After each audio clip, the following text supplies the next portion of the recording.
Tahrir Square are calling for more mass rallies on Tuesday. They're vowing to continue their sit-in until President Mubarak steps down. That's despite the government offering a large pay rise to 6 million public sector workers. An activist whose Facebook page inspired Egypt's uprising has been freed by authorities in Cairo. Wael Ghonaim has been detained for 12 days. He was arrested during an anti-government rally on January the 28th. And Al Jazeera has obtained what appears to be images of prisoners being released by Egyptian authorities during the first few days of the protests. Among them, criminals given long sentences and others waiting for trial. Well, as countries like Tunisia and Egypt ask themselves what's next, one country in the region, above all others, is starting to stand out as a role model of a successful transition to democracy. Turkey, for many years, regarded with suspicion and distaste in the Middle East for its Ottoman past and its NATO Western allied present, Turkey has regained ground rapidly in recent years. The reason? Well, Turkey appears so far to have married democracy and Islam in a way that has kept most of its citizens happy. Anita McNaught reports. When the euphoria of regime toppling wears off, then practical questions emerge. What's a new government going to look like? Across the Middle East, the answer increasingly is something like Turkey. Mustafa Kemal Ataturk was the enlightened dictator all the strong men of the Middle East have tried to emulate. None have pulled it off. 73 years after his death, he's still revered by many Turks. And it's the secular system he laid the groundwork for, balancing democracy, Islam, modernity and progress, that's now being looked at with fresh eyes in the Middle East. The Arab intelligentsia 10 years ago would poo-poo Turkey because, we have sold our soul to the West and we have lost our backbone under Kemalism and all this, are now rapidly revising their views about all this and coming around to asking questions like, well, Turkey is 99% Muslim, how come it can do this, you see? And we can't. A study just released by Turkish think tank TESEV of public opinion in 7 Arab countries and Iran shows 2/3 of people surveyed think Turkey can be a role model for the Middle East. Some of it is stemming from what we are doing, and in terms of economy, in terms of politics, and in terms of cultural engagement with the region. Turkey's rising living standards have put neighbouring governments to shame. Average income in Turkey has tripled under the ruling AKP, according to IMF data. In Egypt, by comparison, average incomes have risen only $5 in 2 decades. And Turkey's new warm relations with old foes like Syria and joint ventures like this dam on the Turkey-Syria border inaugurated on Sunday enable Turkey to project soft power diplomatically, while Turkish Prime Minister Tayyip Erdogan's harder line with Israel has made him a hero on the Arab street. But the clincher for Turkey has been a marriage of Islam and democracy that, contrary to Western fears, so far has improved human rights. The TESEV study showed Turkey the most liked and respected country of the 8 surveyed. But many of Turkey's citizens would say their country still has a long way to go to live up to its top billing. Anita McNaught, Al Jazeera, Istanbul. Well, for more on this, I'm joined by Ibrahim Sharqiya of the Brookings Centre here in Doha. Thanks for coming in. Thank you, Sami. I guess Turkey is an example that some could raise as what can happen in a situation, a post-Mubarak Egypt, I guess.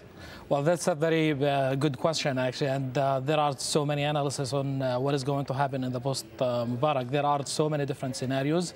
What's going to happen in the post-Mubarak, and there are, we can't say that there is something for sure is going to happen at this point.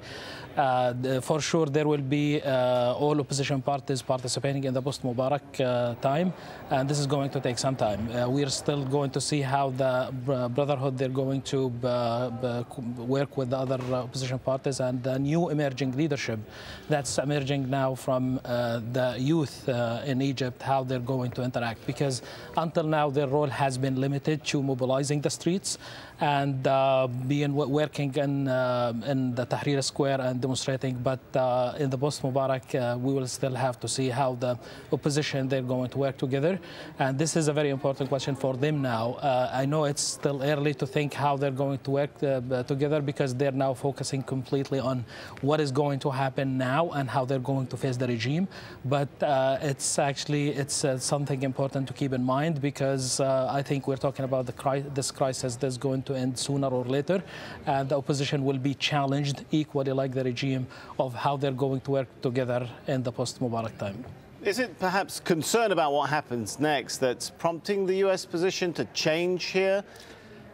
This is the U.S. Position, unfortunately, has been confusing since this crisis started, since the uprising started. And they were first saying immediate transition, and then we've heard from P.J. Crowley in the last few hours saying, well, we're not so sure what would happen if Mubarak steps down immediately. Yes, the U.S. administration continues to assess the situation as it evolves, and they're taking actions based on the daily assessment that they're receiving, which reflects a lack of a strategy. There is no clear strategy, there is no clear vision on the U.S. administration side of how to deal with the crisis, and that explains the shift in the U.S. position when we first heard Hillary Clinton saying that Mubarak regime is stable, and then to come back that Mubarak said time for Mubarak to go, and then as another change in the position saying that Mubarak is important for the transitional period. So there is a clear evidence that there is a lack of a vision, a lack of a strategy of what they're going to do in the post-Mubarak. And one thing that they're trying to do is that they're trying to see who is the best personality, the candidate that could work with them, with the U.S. administration in the post-Mubarak time. So are they trying to buy time to sort of come to an arrangement that suits their interests? That is one thing, but that's one thing. But in addition, we have also to keep in mind that there is a lack of vision, a lack of a strategy on the U.S. administration, and they are at this time, and they are considering different options of how they're going to do the arrangements. Soleiman, of course, is a trusted person for the U.S. administration, but Soleiman's chances are not that great either, right? So if you've been listening to demonstrators, yes, you'd come to that conclusion. Certainly. Thanks so much, Ibrahim Sharqiya from the Brookings Center. Thanks, Soleiman. Well, rival military officers from North and South Korea have met for the first time since the shelling of a South Korean island in November. Well, the talks are aimed at easing tensions on the Korean peninsula and kick-starting the stalled North Korean nuclear negotiation. Stephanie Scowen reports. The location is all too familiar, the truce village of Panmunjom. But the meeting between North and South Korean military officers is not. Coming together for the first time in 5 months, these colonel-level talks are the first stage in getting the two Koreas' volatile relationship back on an even keel. Tensions on the Korean peninsula have been at their highest level in years following Pyongyang's shelling of a South Korean island in November and revelations of advances to the North's nuclear program. Both sides have been under pressure from the US and China to tone down their rhetoric. It's hoped the dialogue will pave the way for a resumption of stalled disarmament negotiations. But officials say it may take several rounds of low-level talks before a meeting of senior officials takes place. The talks come as the US Special Envoy for Human Rights in North Korea held a meeting with South Korea's nuclear envoy to discuss North Korean issues. Wee Sung-lak is due in Beijing this week for a 2-day visit also aimed at restarting stalled nuclear talks. Stephanie Scowen, Al Jazeera. Well, tensions remain high between Thai and Cambodian troops along their disputed border. Firing has now stopped, but soldiers are bracing for more clashes. Both countries lay claim to the area. Fighting over the past 4 days has forced residents on both sides to evacuate the border region. WikiLeaks founder Julian Assange is facing the second day of an extradition hearing in the UK. He's wanted for questioning in Sweden over accusations of sexual assault. Well, his defense lawyer says he could face the death penalty if sent to the US on separate charges related to the whistleblowing website. Well, Lawrence Lee is at the court in London for us. Lawrence, yesterday we saw the defence strategy really trying to dig in at the integrity of the Swedish judicial system. Is that what we expect them to continue doing today?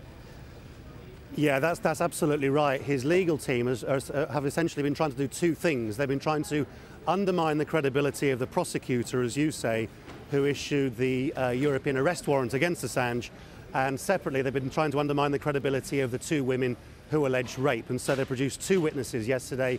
The first, a retired Swedish judge who asserted in court that she felt that the prosecutor had malicious intent and was essentially a man-hater who wanted to get back at Assange for something without necessarily having the evidence. And separately, they produced a separate witness, a blogger and activist, who claimed that at least one of the women who had had sex with Assange then sent out a tweet, which was later deleted, saying that everything was kind of fine.